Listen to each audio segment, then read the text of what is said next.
sekolah yang telah memberikan waktunya untuk dapat mengikuti kegiatan kita di hari ini, dan juga sangat berterima kasih kepada seluruh Bapak Ibu guru yang telah memberikan waktunya di dalam mengikuti kegiatan kita di hari ini. Harapan kita bersama biarlah kegiatan kita ini dapat kita terapkan di sekolah yang kita cintai ini. Baik Bapak Ibu, hari ini kami dari calon guru penggerak angkatan 10 yang ada di SD nomor 6749, di mana di sini kami akan melaksanakan tentang pembelajaran budaya positif, yang dimana akan kita sama-sama belajar bersama dan akan kita terapkan nanti di sekolah kita. Oleh karena itu, saya harap semuanya kita boleh bersama-sama aktif di dalam mengikuti kegiatan kita ini. Baik, namun sebelumnya saya mau Bapak Ibu supaya kita tidak loyo-loyo gitu ya. Jadi saya mau kita mau bersemangat dulu, kita mau gerakkan dulu badan kita, oke? Setuju Bapak Ibu? Baik Bapak Ibu, saya mau semangat dulu, sama-sama dulu kita berdiri. Kita mau bersemangat dulu ya. Oke.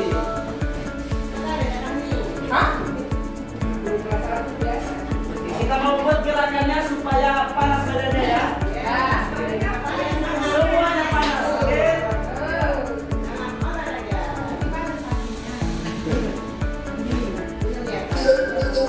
Ya, dibuat gerakannya ya, Bapak Ibu.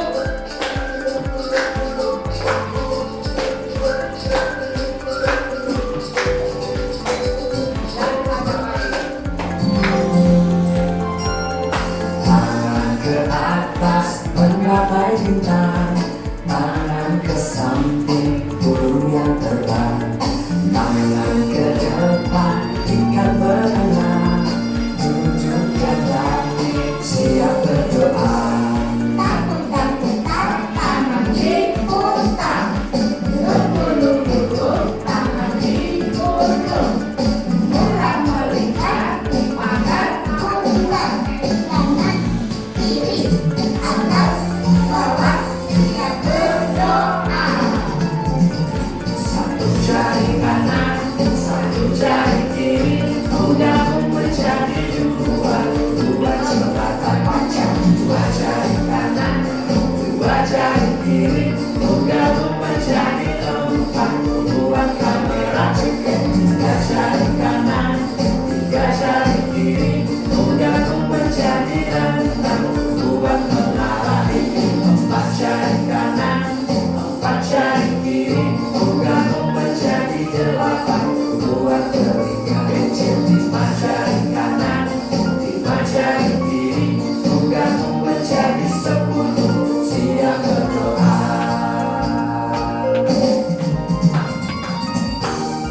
Oke, baik Bapak Ibu sudah semangat? Bapak Ibu sudah semangat?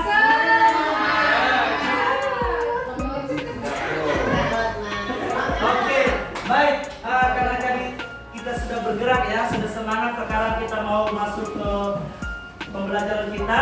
Namun sebelumnya, perkenalkan ini adalah ada orang-orang hebat, yang saat ini masih dititipkan di SD nomor 749. Hari ini sebelum kita memasuki, terlebih kita belajar tentang profil pelajar Pancasila. Di dalam profil pelajar Pancasila yang perlu kita tanamkan itu adalah beriman bertakwa kepada Tuhan Yang Maha Esa, yaitu berkebinekaan global, kreatif, bernalar kritis, mandiri, beserta gotong royong. Ini adalah hal-hal yang mau kita terapkan juga di sekolah kita. Nah, hari ini kita mau masuk, namun sebelumnya perkenalkan fasilitator saya yang ada di Bandung dan juga pengajar praktis saya. Jadi ini adalah orang-orang hebat nantinya kan gitu. Baik, di sini materi yang mau kita pelajari yang pertama itu adalah modul 1, modul 2, dan modul 3.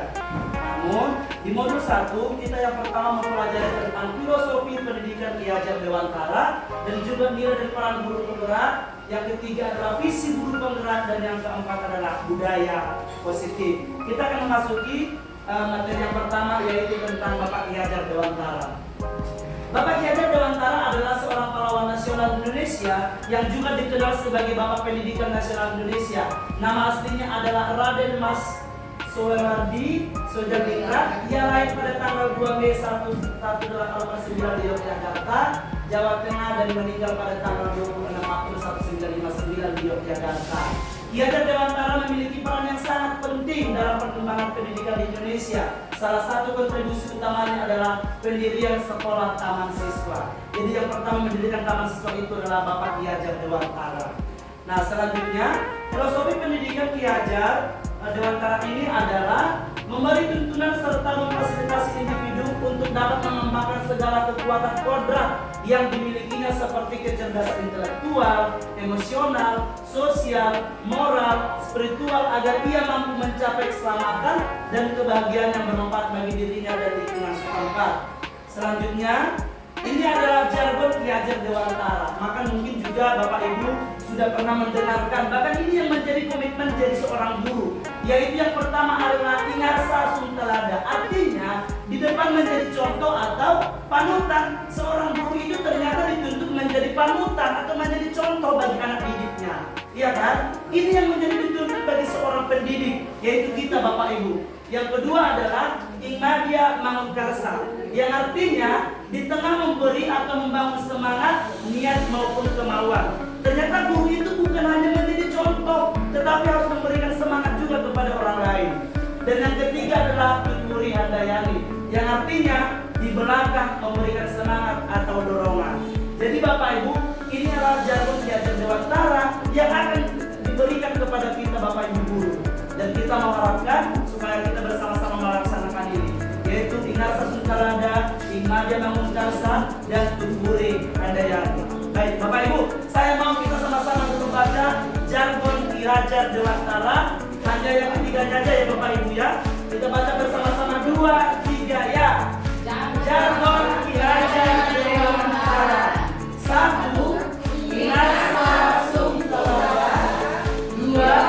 Ingmadia mangunkarsa. 3. Tuturi handayani. Baik Bapak Ibu, tadi kita sudah belajar tentang jargon Ki Hajar Dewantara. Kita masuk ke bagian yang kedua, belajar tentang nilai guru penggerak. Bapak Ibu, nilai guru penggerak ada 5 bagian. Yang pertama adalah berpihak kepada murid.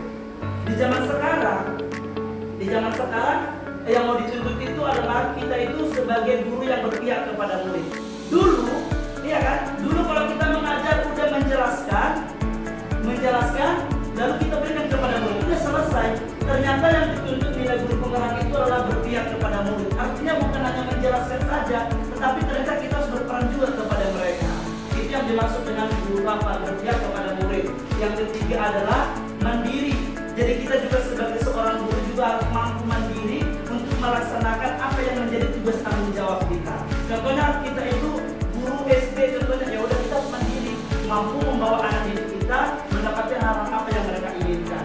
Yang ketiga adalah kolaboratif. Artinya kita sesama guru di sekolah ini harus mampu saling berkolaborasi. Yaitu contohnya sudah kita laksanakan mungkin melakukan sharing antara yang satu dengan yang lain, ya kan, memberikan pendapat. Ketika kita mengalami masalah mungkin kita sharing antara yang satu dengan yang lain. Itu juga yang dituntut di dalam nilai guru penggerak. Seorang guru itu harus mampu berkolaboratif antara guru yang satu dengan yang lainnya. Yang ketiga adalah inovatif. Artinya guru itu harus memulai atau memikirkan ide-ide yang baru. Kalau contohnya kita sudah melaksanakan ini kepada anak murid, seperti tidak ada perkembangan, maka kita munculkan lagi ide yang baru. Bagaimana supaya anak didik kita itu aktif. Dan yang kelima adalah reflektif. Artinya kita harus bisa merefleksi apa kegiatan-kegiatan yang sudah kita laksanakan. Kita lihat kekurangan kita supaya kita perbaiki di hari yang akan datang. Nah, tadi kita sudah belajar tentang nilai guru penggerak. Sekarang ada juga ternyata peran guru penggerak. Peran guru penggerak juga terdapat 5 bagian. Yang pertama adalah menjadi pemimpin pembelajaran. Menjadi pemimpin pembelajaran di sini artinya kita sebagai guru bukan hanya mengajarkan, tetapi menuntun apa yang menjadi kebutuhan siswa. Artinya seperti ini. Kalau contohnya anak-anak didik kita kurang mampu, kurang bisa, berarti tugas kita itu harus bisa memimpin pembelajaran, yaitu mampu membuat modul pembelajaran, strategi belajar mengajar yang baik. Itu yang dituntut menjadi pemimpin pembelajaran. Yang kedua adalah menjadi pendorong kolaborasi. Itu tadi seperti yang kita laksanakan di peran itu adalah mampu berkolaborasi. Jadi ternyata yang dituntut guru itu bukan hanya berkolaborasi di sekolah,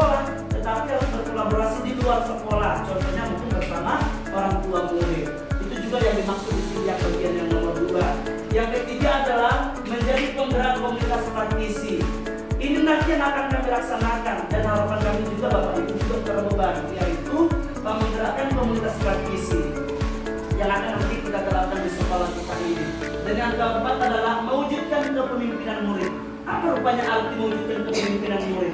Berbicara tentang kepemimpinan murid ini artinya kita tidak boleh memaksakan kehendak kita kepada anak didik. Contoh nih, ada anak didik cinta dia olahraga, mungkin dia tidak cinta matematika. Ada orang, anak didik, dia mungkin cinta, contohnya matematika, tapi dia tidak terlalu cinta main sepak bola.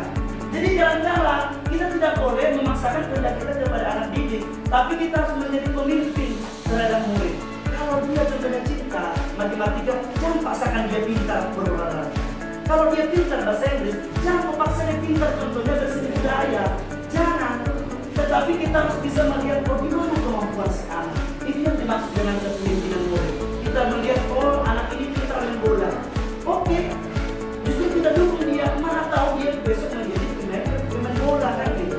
Contohnya sekarang dia pintar matematika. Oke, dukung dia. Mana tahu dia besok menjadi orang-orang yang hebat. Jangan begitu. Itu yang dimaksud dengan kepemimpinan murid. Dan yang terakhir adalah menjadi coach sebagai guru lain. Artinya, kalau kita lihat di sekolah kita mungkin ada guru-guru yang sudah tua, yang kurang mampu di dalam teknologi. Berarti kita sebagai di sini adalah mampu menjadi coach sebagai guru lain. Artinya kita boleh mampu memberikan bantuan kepada orang-orang lain. Itu yang dimaksud dengan peran guru penggerak. Selanjutnya kita akan masuk ke bagian yang ketiga tentang visi guru penggerak. Bapak Ibu, di sini visi guru penggerak yang mau kita lakukan itu, namun yang pertama adalah seperti yang sudah kita pelajari, bahwasannya semua sekolah itu memiliki visi. Kenapa ada visi? Karena itu yang akan dituju oleh sekolah. Tidak akan ada sekolah tanpa memiliki visi, karena visi itu yang akan kita tuntun ke hari yang akan datang. Jadi semua sekolah itu punya visi. Dan sekarang kita akan melaksanakan visi guru penggerak. Yang pertama, makna visi ini adalah representasi visual kita akan masa depan. Yang kedua adalah cita-cita kita menjadikan pendidikan menjadi sarana untuk dapat menuntun siswa menemukan potensi dirinya dengan menerapkan pembelajaran yang berpusat pada siswa. Yang ketiga adalah keyakinan bahwa setiap siswa memiliki potensi yang berbeda-beda. Maka kita sebagai guru harus dapat beradaptasi dengan keadaan tersebut dengan cara melakukan pembelajaran yang menyenangkan dan berpusat pada murid. Yang keempat adalah menjadi pembeda. Di sekolah, saya memiliki murid yang beriman dan bertakwa, berbudi pekerti, mandiri, kreatif, serta berprestasi sesuai bidangnya. Dan yang kelima adalah selalu memberikan dukungan dalam hal peningkatan kompetensi guru, kelengkapan fasilitas sekolah, serta kenyamanan lingkungan belajar. Nah, Bapak Ibu, dilaksanakan ya tahapan menentukan visi, yaitu yang pertama itu adalah saya validasi murid yang religius ya. Kita sudah terapkan di sekolah kita ini seperti yang ada di gambar ya. Kita ketika ada mungkin bantuan kepada orang tua yang kurang mampu atau mungkin ada yang meninggal, kita sudah melaksanakan itu. Artinya kita sudah melaksanakan sikap religius kita kepada orang lain. Nah, contohnya kita harus berpusat kepada murid. Artinya kita membuat anak-anak didik kita itu berkreasi. Jangan kita paksakan, oh kamu harus melakukan ini. Kadang-kadang kita juga izinkan mereka untuk mengeluarkan pendapat mereka atau ide mereka untuk melaksanakan apa yang mereka inginkan. Contohnya ini ada gambar mereka melakukan sebuah reklame, ya kan? Kemarin saya mengatakan kamu buatlah tentukan dulu reklame, terserah kamu membuat apa. Saya hanya menentukan dulu, mereka yang mengeluarkan pikiran pengalaman seperti ini. Lalu diciptakan contohnya bullying, ya kan? Artinya di masa sekarang banyak bullying. Jadi mereka menginginkan supaya stop bullying. Jadi mereka mengeluarkan ide mereka, itu yang dituntut juga seperti ini. Dan selanjutnya adalah guru yang memiliki keteladanan yang baik. Contohnya kita juga harus memberikan contoh yang baik kepada anak didik kita. Jangan kita mengharapkan anak didik kita itu supaya jangan datang terlambat. Sementara kita juga sering lambat. Nah, jadi kita juga harus memberikan keteladanan yang baik kepada mereka. Dan yang terakhir itu adalah sekolah itu adalah aman, kondusif, ya kan? Jadi kita mau menginginkan di sekolah kita itu aman dan bersih, baik di lingkungan kelas maupun di lapangan sekolah kita. Baik, selanjutnya Bapak Ibu, di sini ada kalimat rumpang. tiga rumah penumpang ini yang akan kita kerjakan. Contohnya, kita memimpikan murid-murid yang seperti apa, kan gitu. Lalu kita percaya bahwa murid itu adalah siapa. Dan selanjutnya di sekolah kita itu mengutamakan siapa. Nah, di sini kita akan belajar yang pertama itu adalah kita memimpikan murid yang seperti apa. Ternyata saya memimpikan murid yang beriman, bertakwa, berbudi pekerti luhur, mandiri, kreatif dan berprestasi. Yang kedua, saya percaya bahwa murid adalah seseorang yang memiliki potensi diri sesuai dengan kodrat alam dan zamannya. Maka kita sebagai guru haruslah dapat menuntun mereka untuk menumbuhkan potensi dirinya agar dapat bermanfaat bagi dirinya dan lingkungan. Apa yang dimaksud di sini adalah memiliki potensi menurut kodrat zaman dan kodrat alam. Kodrat zaman itu artinya, kalaulah di zaman sekarang itu anak-anak pasti sudah memiliki handphone. Contohnya mungkin di zamannya TikTok, gitu kan? Ternyata kita juga seorang guru harus bisa beradaptasi dengan mereka. Kadang-kadang dari TikTok saja pun sudah bisa orang berpenghasilan. Jadi nggak boleh kita batasi mereka. Justru kadang-kala dengan di zaman sekarang ini kita biarkan mereka beride, mengeluarkan pendapat mereka tentang apa di zaman sekarang. Dulu kalau contohnya melihat handphone aja kita melarang anak-anak kan gitu. Di zaman sekarang ternyata kita boleh berikan mereka kebebasan. Kan tanya mereka besok menjadi orang konten kreator, ya kan? Jadi konten kreator yang artinya lebih banyak lagi uangnya. Jadi itu yang dimaksud harus seorang guru itu mampu melakukan kodrat zaman dan kodrat alam, kan gitu. Selanjutnya adalah di sekolah saya mengutamakan pembelajaran yang berpusat pada murid dan menyenangkan, penanaman karakter dengan pembiasaan hal baik serta peningkatan kompetensi intelektual. Nah, selanjutnya adalah murid di sekolah saya sadar betul bahwa untuk mencapai kebahagiaan hidup haruslah memiliki ilmu pengetahuan sebagai dasar pegangan hidup, maka kita harus terus belajar. Yang kelima adalah saya dan guru lain di sekolah saya yakin untuk selalu meningkatkan kompetensi dan selalu menjadi teladan bagi siswa. Dan yang terakhir, saya dan guru lain di sekolah saya paham bahwa setiap anak memiliki potensi yang berbeda-beda. Maka kita sebagai guru harus melakukan pembelajaran yang berpusat pada siswa dengan memperhatikan kodrat alam dan zamannya. Nah, dari hal itu Bapak Ibu, kita masuk ke bagian selanjutnya yaitu budaya positif. Apa itu budaya positif? Budaya positif adalah nilai-nilai keyakinan kebiasaan yang baik dan tak membudaya. Lalu selanjutnya adalah budaya positif. Budaya positif di sekolah dapat terwujud dari berbagai hal seperti disiplin positif, keyakinan kelas, kebutuhan dasar manusia positif kontrol, dan penerapan segitiga restitusi. Yang pertama adalah disiplin positif. Disiplin positif adalah suatu pendekatan untuk menerapkan disiplin yang hadir dalam diri seseorang tanpa hukuman dan pemberian hadiah. Disiplin positif memiliki beberapa aspek. Yang pertama adalah rasa bertanggung jawab, timbul dari dalam diri, kesadaran diri, tanpa hukuman atau hadiah, menghasilkan nilai-nilai kebajikan. Selanjutnya adalah motivasi. Motivasi perilaku manusia, yaitu menghindari ketidaknyamanan atau hukuman, mendapatkan imbalan atau penghargaan, untuk menjadi orang yang mereka inginkan dan menghargai diri dengan nilai-nilai yang mereka percaya. Selanjutnya adalah posisi kontrol. Ada 5 posisi kontrol. Yang pertama adalah sebagai posisi penghukum. Yang kedua adalah pembuat rasa bersalah. Yang ketiga adalah teman. Yang keempat sebagai posisi pemantau. Dan yang kelima adalah posisi sebagai manajer. Posisi manajer merupakan posisi kontrol terbaik yang dapat mengarahkan murid untuk menyadari kesalahannya, memunculkan rasa tanggung jawab, serta mencari solusi dari dirinya. Baik, Bapak Ibu, kita akan lihat dulu video mengenai tentang posisi kontrol ini dan akan sama-sama kita pelajari. Di sini kita akan sadar bahwasannya apa saja ternyata posisi kontrol yang sudah sering kita lakukan. Ada tadi 5 posisi kontrol Bapak Ibu yang sudah kita laksanakan, dan kita mau lihat dulu yang mana yang sudah kita lakukan, mana yang belum kita lakukan, dan kira-kira mana yang mau perlu kita terapkan kepada anak didik kita. Kita lihat dulu ya Bapak Ibu.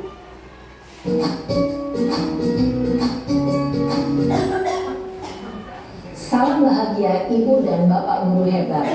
Dalam penerapan disiplin positif restitusi, salah satu program yang dikembangkan adalah 5 posisi kontrol. 5 posisi kontrol dalam restitusi adalah proses perjalanan seorang pendidik agar dapat mengenali dirinya.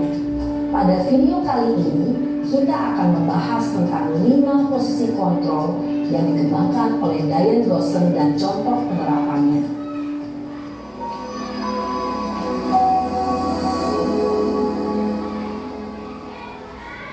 5 posisi kontrol itu adalah 1. Posisi penghukum, 2. Posisi pembuat merasa bersalah, 3. Posisi teman, 4. Posisi pemantau atau monitor, dan 5. Posisi manajer. Untuk lebih memahami kelima posisi tersebut, mari kita saksikan kasus Naren yang terlambat hadir 20 menit di sekolah dan melihat bagaimana kelima posisi kontrol dalam menghadapi masalah tersebut.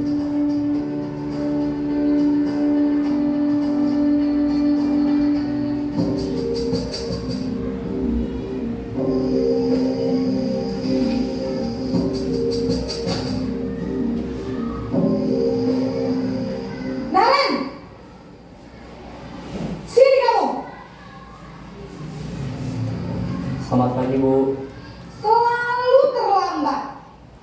Kamu deh, pasti terlambat. Maaf, Bu. Saya Apa? Apa coba? Alasan kamu apa lagi? Kapan sih kamu tidak terlambat? Malas sekali ya kamu jadi anak. saya Dasar pemalas. Gak kapok-kapok sih kamu. Sudah berapa kali terlambat? Sana, kamu keliling lapangan basket 2 kali. Kenapa saya harus keliling lapangan basket, Bu? Kenapa? Kamu melawan ibu. Berani-beraninya jawab. Sudah terlambat, masih berani jawab pula. Sekarang, keliling lapangan basket 5 kali sekalian. Biar kapok. Cepat. Pergi sana ke lapangan basket. Posisi penghukum biasanya berbicara dengan nada tinggi, menghardik, menunjuk-nunjuk, menyakiti, dan menyindir. Hukuman bisa berupa fisik maupun psikis. Ibu dan Bapak guru hebat, dampak yang terjadi pada murid ketika guru berada pada posisi penghukum adalah murid cenderung akan memberontak, bahkan menyimpan dendam.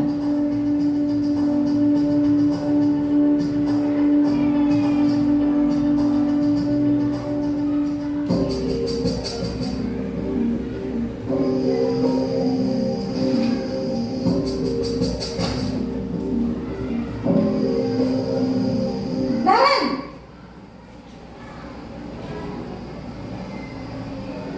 Selamat pagi, Bu. Naren. Kamu kenapa terlambat lagi, nak? Ya Tuhan, Naren. Kamu senang ya bikin ibu susah ya? Kalau kamu terlambat lagi, nanti ibu yang ditegur bapak kepala sekolah, nak. Disangka ibu tidak bisa membina kamu. Duh, gimana ini? Maaf, Bu. Duh, Gusti Naren. Kamu suka ya kalau ibu ditegur bapak kepala sekolah?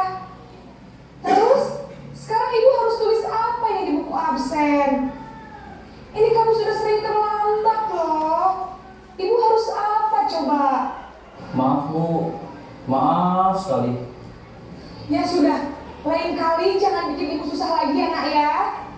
Ibu tidak akan kuat lagi kalau kamu begini terus. Bisa jantungan kalau ibu tegur bapak kepala sekolah. Sana cepat ke kelas. Maaf ya, Bu. Maaf sekali. Posisi pembuat rasa bersalah berbicara dengan nada tenang, cenderung lembut, namun kata-kata yang diutarakan membuat murid merasa menjadi orang yang gagal, memandang buruk dirinya sendiri, merasa tidak berharga, dan tidak sanggup membahagiakan orang lain. Ketika guru mengambil posisi pembuat rasa bersalah, murid akan menganggap dirinya yang bersalah dan ia akan menyimpan emosi negatif tersebut di dalam dirinya.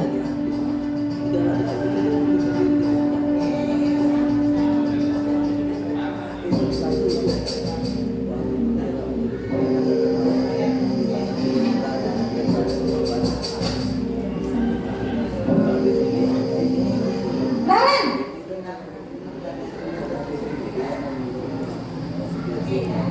Selamat pagi Bu. wah, sudah jam berapa ini nak? Terlambat lagi ya sayang. Iya Bu, habis ibu saya lupa bangunkan saya Bu. Kamu malah menyalahkan ibu kamu. Kamu bukannya anak yang larinya paling kencang. Kok terlambat sih? Iya Bu, saya memang terlambat bangun tadi. Jadi biarpun saya lari kencang, tetap gak kekejar Bu. Ya sudah sana, nanti lain kali larinya lebih kencang lagi ya. Biar gak terlambat lagi. Bikin seneng ibu, demi ibu. Bisa kan? Bisa lah Bu. Ya sudah sana masuk kelas. Ibu beresin urusan absen kamu. Kamu ini ada-ada saja. Dalam posisi tenang, guru berbicara dengan nada suara ramah, akrab, cenderung bersenda gurau untuk menjaga suasana tetap santai. Murid akan merasa senang, aman, dan akrab dengan guru. Identitas yang tercipta adalah identitas sukses atau berhasil. Namun, perlu diingat, karena ini masih dorongan eksternal, maka ada faktor ketergantungan dari murid kepada orang tertentu.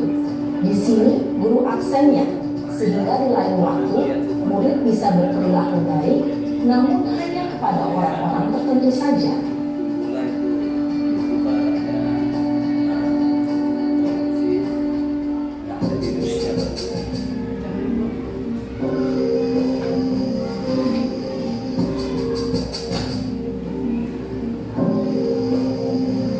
Naren!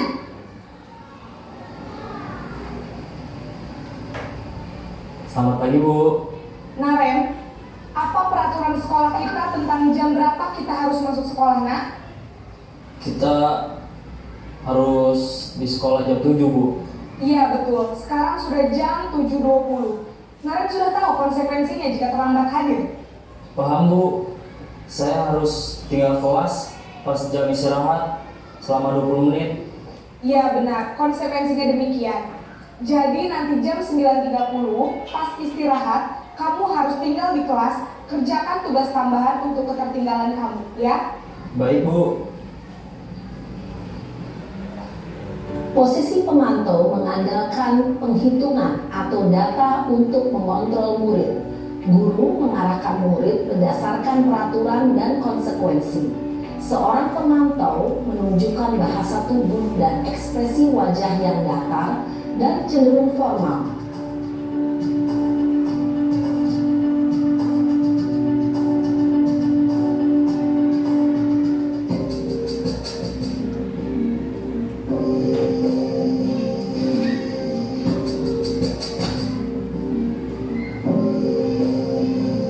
Naren!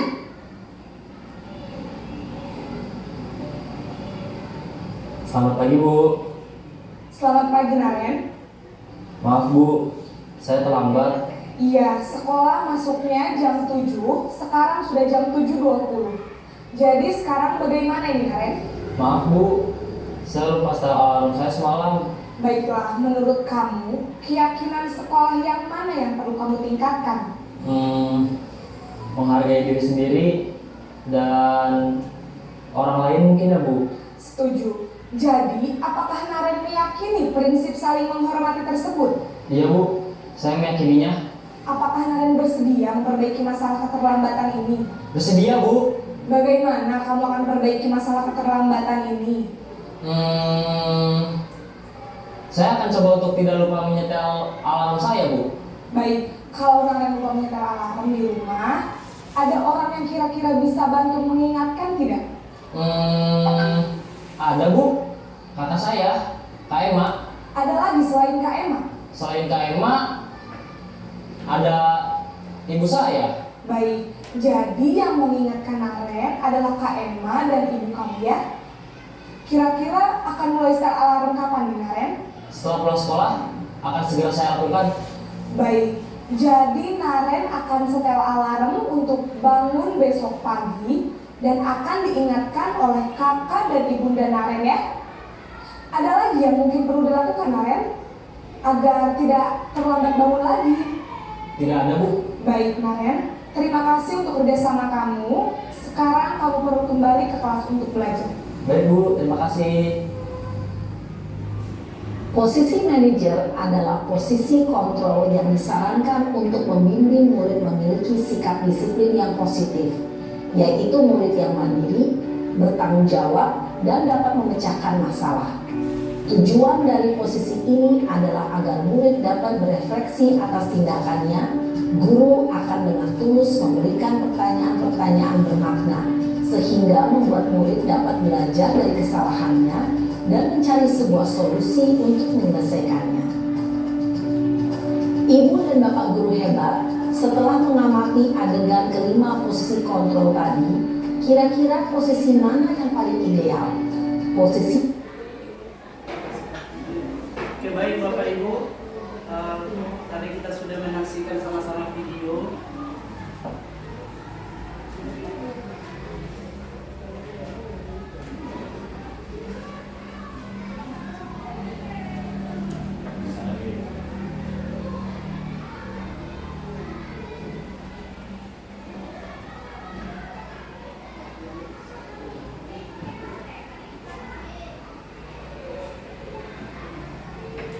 Oke, baik Bapak Ibu, tadi kita sudah sama-sama menyaksikan video tentang lima posisi kontrol. Sekarang kita akan masuk ke bagian selanjutnya, yaitu segitiga restitusi. Segitiga restitusi ini yaitu adalah melaksanakan yang pertama menstabilkan identitas, yang kedua validasi tindakan yang salah, dan yang ketiga adalah menanyakan keyakinan. Jadi ternyata yang mau dituntut di segitiga restitusi ini, ketika ada di kita bersalah, kita bukan langsung memberikan hukuman, tetapi melaksanakan segitiga restitusi ini. Yang pertama itu adalah menstabilkan identitas, artinya kita tanya dulu kenapa bisa terjadi. Lalu validasi tindakan yang salah, menanyakan kepada dia ketika dia melakukan kesalahan apakah itu memberikan keuntungan kepada si anak.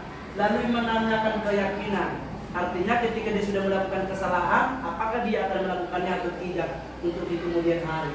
Itu yang berbicara tentang segitiga restitusi.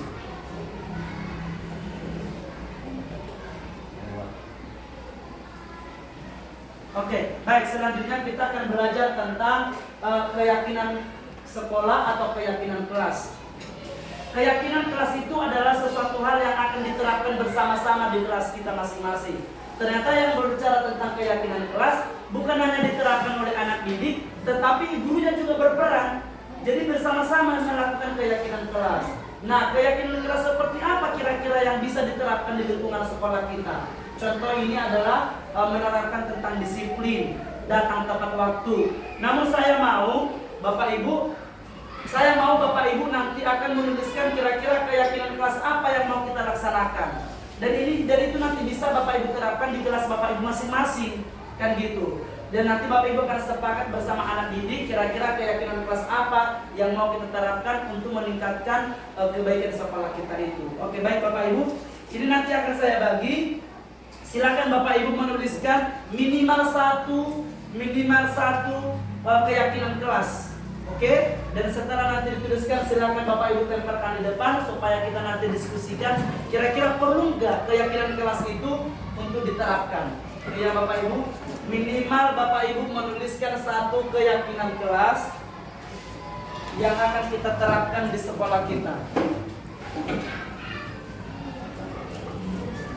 Setelah Bapak Ibu menuliskan, Bapak Ibu boleh menempelkan di depan kira-kira keyakinan kelas. Oke, baik Bapak Ibu. Kira-kira keyakinan kelas apa yang mau kita terapkan?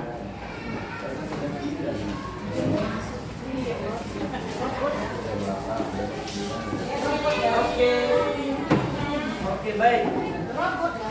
Ya, keyakinan kelas apa kira-kira yang mau kita terapkan bersama-sama? minimal satu aja ya Bapak Ibu. Atau contohnya datang tepat waktu, ya kan? Ya kita perlu memberikan kontrol kepada anak didik kita, keyakinan kelas yang mau kita berikan kepada mereka supaya mereka datang tepat waktu. Oke? Ya minimal satu aja. Nanti kita lihat dulu kira-kira apa yang perlu kita laksanakan.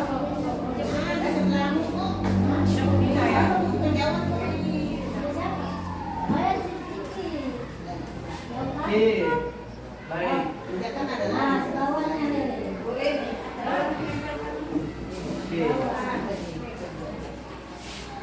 Oke, geser sini Pak. Oke, siap. Oke.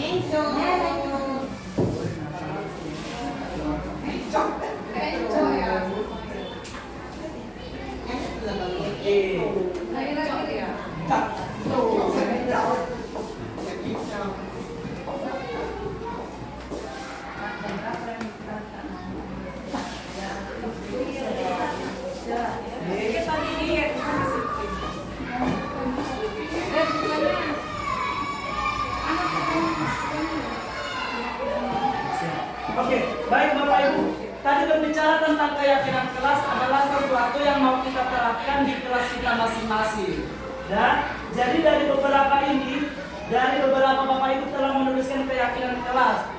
Contoh yang pertama di sini adalah keyakinan kelas yang mungkin itu perlu kita laksanakan di kelas kita. Yang pertama adalah memakai baju seragam sesuai dengan harinya. Contoh, tidak mungkin kita memakai baju pramuka di hari Senin.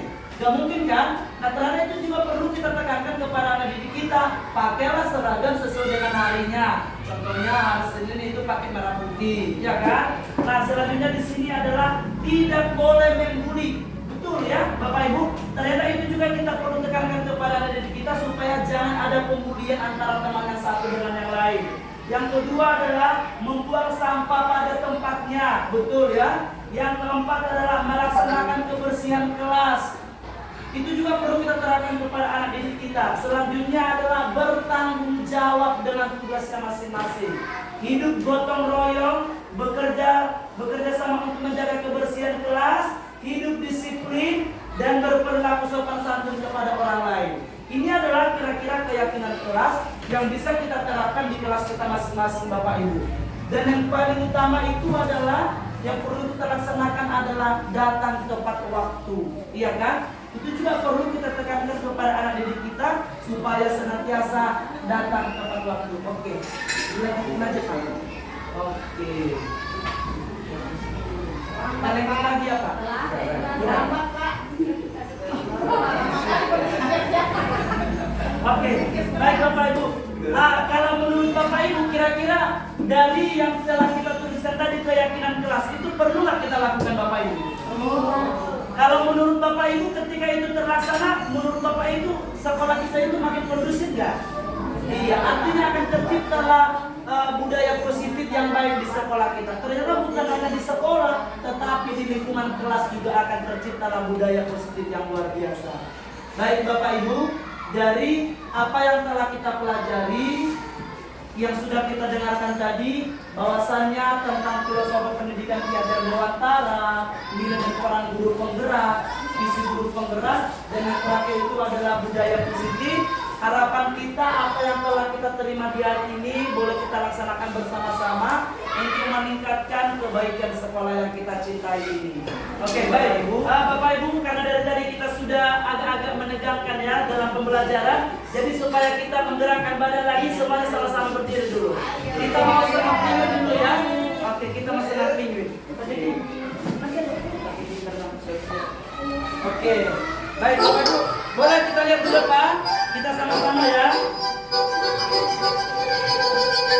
5, 4,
Oke.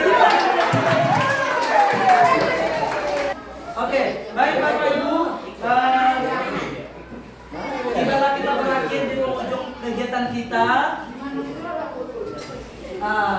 Jadi saya mengucapkan banyak terima kasih kepada seluruh Bapak Ibu, bahkan Ibu Kepala Sekolah yang telah terbeban di dalam kegiatan kita ini. Harapan kita sebagai Bapak Ibu guru, alangkah banyak kita boleh melakukan hal ini untuk kemajuan pendidikan sekolah kita. Saya ucapkan selamat siang bagi kita semuanya.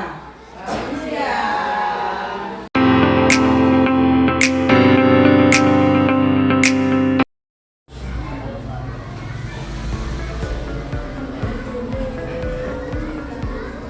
Oke, Bapak mau sapa dulu semuanya. Selamat pagi. Pagi, Pak. Semangat, selamat pagi semuanya. Pagi, Pak. Bagaimana kabarnya hari ini? Baik. Oke, nah, hari ini kita akan masuk pembelajaran kita, namun Bapak mau uji dulu semangat anak-anak Bapak dulu. Jadi, nanti kalau Bapak katakan tepuk semangat.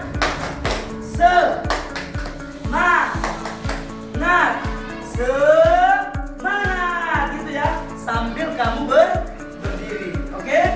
Bisa? Oke, Bapak mau tes dulu semangat anak-anak Bapak hari ini. Tepuk semangat.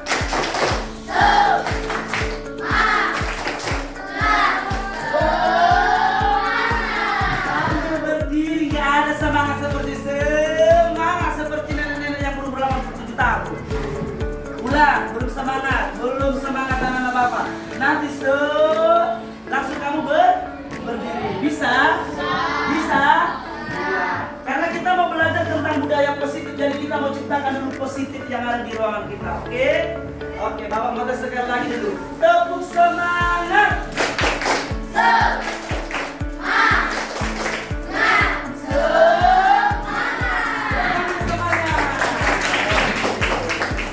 Karena hari ini sudah semangat untuk belajarnya. Oke, kita akan masuk pembelajaran kita. Namun seperti biasa yang boleh kita laksanakan sebelum memulai pembelajaran, alangkah baiknya kita berdoa. Kita minta hikmat yang daripada Tuhan supaya kita diberikan kepintaran. Oleh karena itu ambil sikap berdoa. Nanti berdoa dalam hati masing-masing. Nanti Bapak yang akan pimpin berdoa menurut agama dan kepercayaan masing-masing. Berdoa dimulai.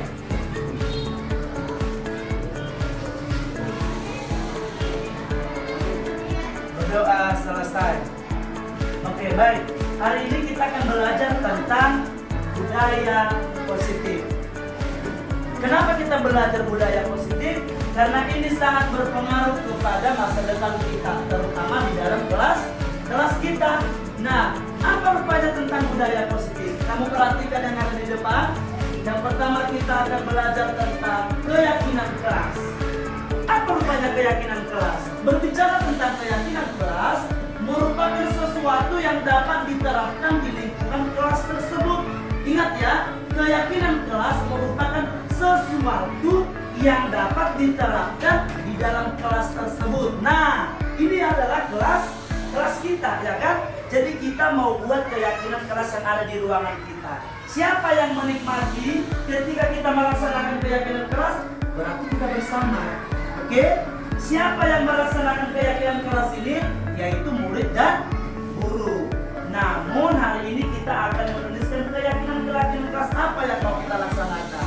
Kalaulah contoh dengan Bapak yang akan melakukan sesuatu yang menentukan, itu namanya bukan keyakinan kelas, tetapi peraturan, ya kan? Namun di sini kita mau belajar tentang keyakinan kelas yang akan sama-sama kita laksanakan di dalam ruangan kita. Nah, Pak, kira-kira apa rupanya manfaat ketika kita melaksanakan keyakinan kelas? Ada rupanya manfaatnya. Di sini kita akan belajar tentang manfaat keyakinan kelas. Coba kamu perhatikan di depan. Manfaat keyakinan kelas itu yang pertama adalah sebagai pengendalian diri. Artinya, kalau kamu sudah tahu ada keyakinan kelas kita, maka kamu akan berusaha untuk melaksanakannya. Paham? Itu yang dimaksud dengan sebagai pengendalian diri.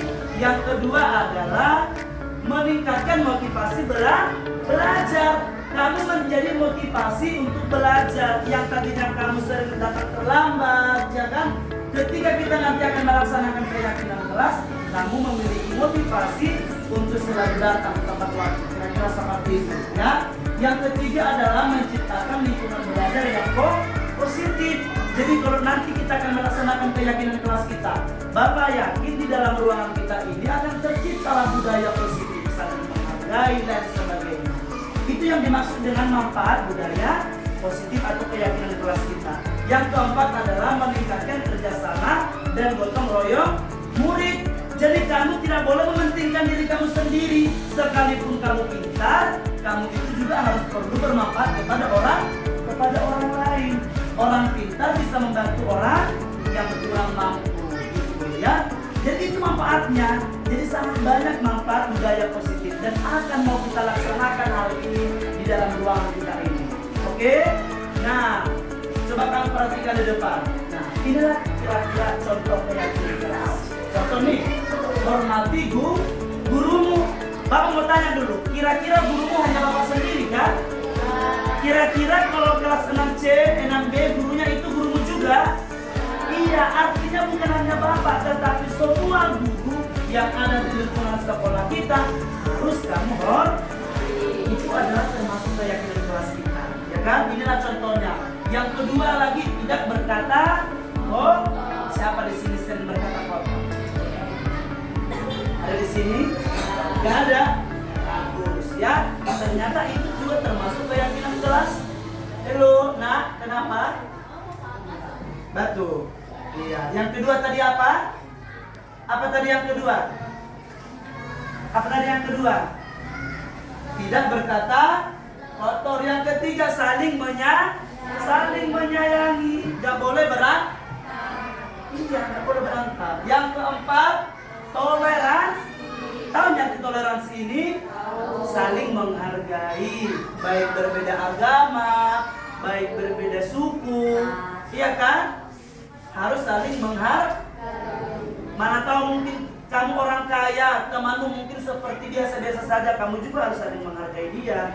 Oke? Maka kita harus menciptakan toleransi. Yang keempat adalah saling menolong. Siapa di sini yang pernah menolong kawannya? Ada? Siapa di sini yang pernah menolong kawannya? Gak pernah kamu menolong orang lain. Contoh apa yang pernah kamu lakukan kepada temanmu? Iya, memberikan pulpen. Iya, apalagi kira-kira yang pernah kamu lakukan? Meminjamkan apa? Meminjamkan pulpen kepada temanmu. Nah, itu adalah salah satu termasuk keyakinan kelas. Yang selanjutnya adalah mampu belajar secara mandiri. Bolehnya kita meminta bantuan orang lain, boleh, tetapi jangan sampai menyontek. Oke? Yang terakhir ini adalah mencintai budaya. Halo, Bapak mau tanya dulu, kamu punya budaya enggak? Kalau menurut kamu di lingkungan rumah kita ini, di lingkungan sekolah kita ada budayanya enggak? Iya, jadi kita juga harus mencintai budayanya. Contoh nih, Bapak adalah orang Batak, berarti Bapak mencintai budaya Batak. Ya kan? Mungkin kamu budaya apa? Suku apa contohnya? Hah? Kamu Batak juga? Kalau kamu Jawa, berarti kamu harus mencintai budaya Jawa. Jadi kita juga harus mencintai budaya kita masing-masing. Paham sampai di sana?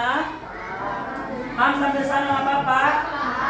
Nah, jadi inilah keyakinan kelas kita. Ini kan tadi Bapak buat contoh keyakinan kelas. Nah, sekarang kita mau menciptakan keyakinan kelas di kelas kita ini.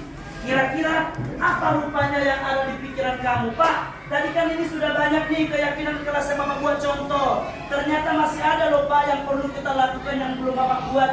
Sekarang mau kita tuliskan. Jadi nanti Bapak akan memberikan ini kepada kamu. Silakan kamu tuliskan minimal satu orang keyakinan kelas apa yang akan kita ciptakan di sini. Oke?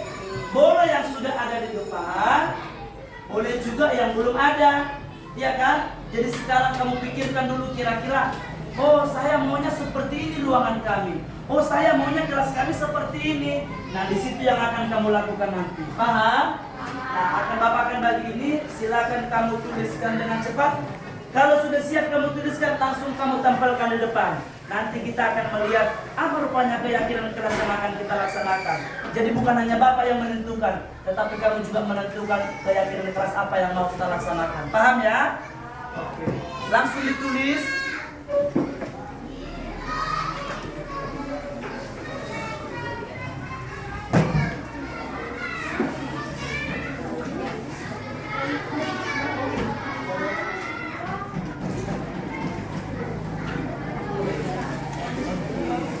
Cepat ya. Kalau sudah selesai ditulis langsung ditempelkan ya.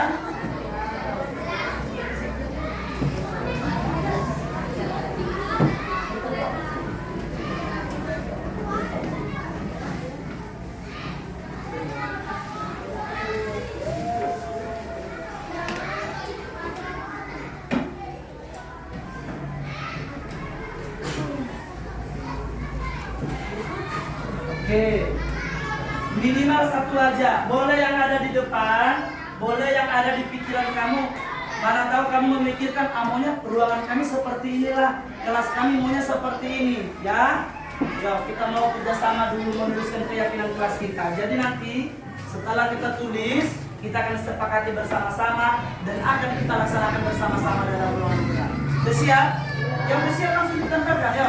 Yang udah selesai langsung kita tempelkan supaya kita tahu apa saja keyakinan kelas kita. Semua ditempelkan ya. Oke, yuk.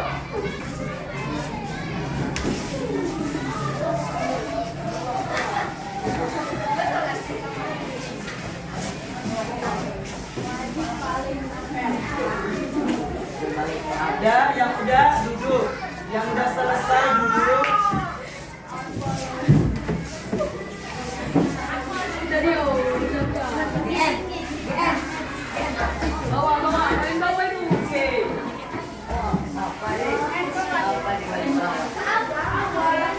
Jangan di bawah, nanti nggak nampak.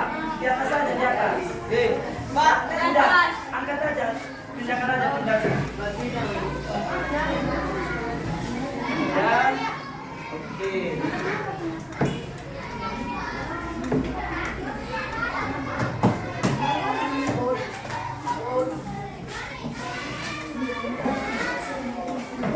Silakan duduk. Udah ya? Oke, Bapak mau tanya. Kira-kira ini siapa yang menulis tadi? Kamu kan? Kamu kan yang menulis ini tadi kan? Nah, ketika kamu tadi sudah menulis ini, itu artinya kita mau sepakati bersama-sama, ya kan? Ini adalah keyakinan kelas kita yang akan dilaksanakan guru dan juga murid. Jadi bukan hanya muridnya dan bukan hanya gurunya, tetapi dikerjakan bersama-sama. Oke, sebelum kita bacakan dulu apa yang kamu tulis, Bapak mau tes dulu semangat anak-anak Bapak dulu, oke?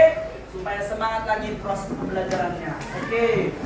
Tepuk satu. Yes. Belum. Letakkan dulu pulpennya. Konsentrasi. Iya kan? Kita mau menciptakan keyakinan kelas loh. Berarti kita mau melakukan nanti hal-hal yang positif di dalam kelas kita. Tepuk satu. Yes. Tepuk satu. Yes. Tepuk dua. Okay. Tepuk tiga. Semangat. Tepuk tiga. Semangat. Tepuk keempat. Konsentrasi. Tepuk lima. Siap belajar. Oke, udah ya, udah semangat. Udah semangat. Nah, Bapak akan bacakan dulu kira-kira apa yang sudah kamu tuliskan, keyakinan kelas yang akan kita laksanakan bersama-sama. Ada di sini menghormati guru, betul? Oke, tidak mengejek nama orang tua teman, tidak boleh berkata kotor atau kasar, tidak boleh berbicara kotor, sama ya. Mencintai budaya, saling menolong, saling menyayangi, sama semuanya sampai ke sana. Lalu mencintai budaya udah, lalu menciptakan toleransi yang baik. Jadi kalau Bapak hitung di sini ada sekitar 6 keyakinan kelas yang akan kita laksanakan bersama-sama. Tapi yang menjadi pertanyaan Bapak dari tadi di sini, tidak ada yang membuat datang tepat waktu. Apakah kamu cinta untuk selalu terlambat? Berarti bolehlah kita tambah ya.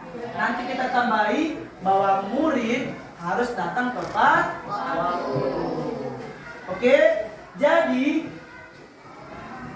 perlu anak-anak ketahui, contoh ini, tidak mengejek orang tua atau tidak mengucapkan kata-kata kotor.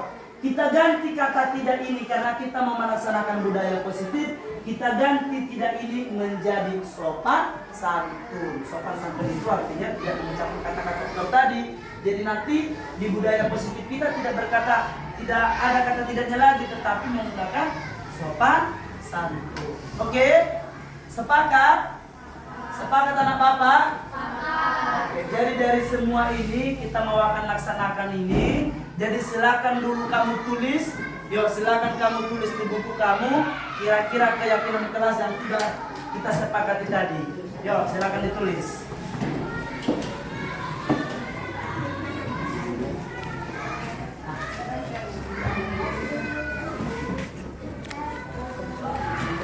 Silakan kamu tulis keyakinan kelas kita tadi ya. Oke.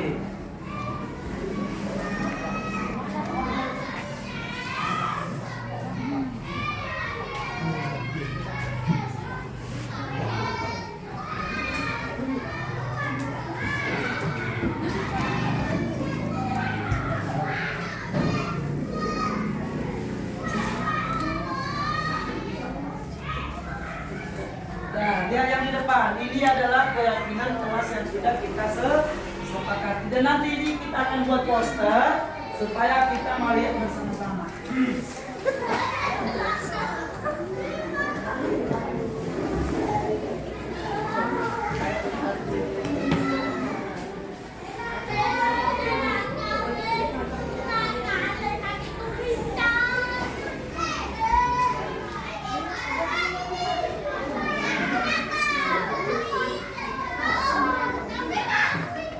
Siap semua? Oke, sudah ya. Nah, kalau sudah selesai, kita mau memastikan kembali pembelajaran kita di hari ini. Jadi topik kita pembelajaran kita di hari ini, yang pertama tadi apa? Yang pertama tadi apa?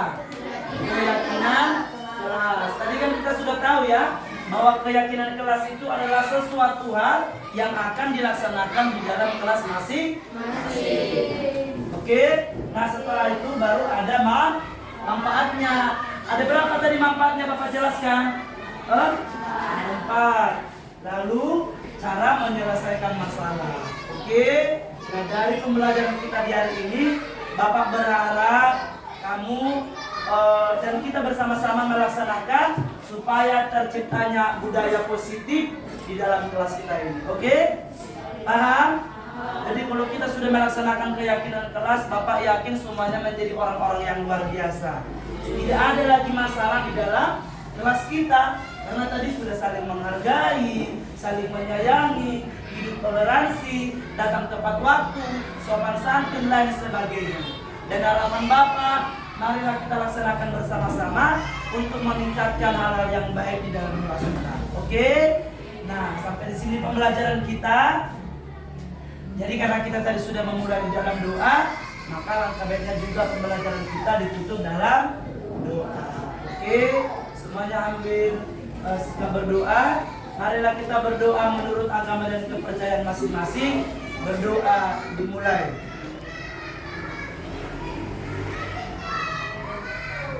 Berdoa selesai. Oke, selamat pagi, sampai berjumpa kembali.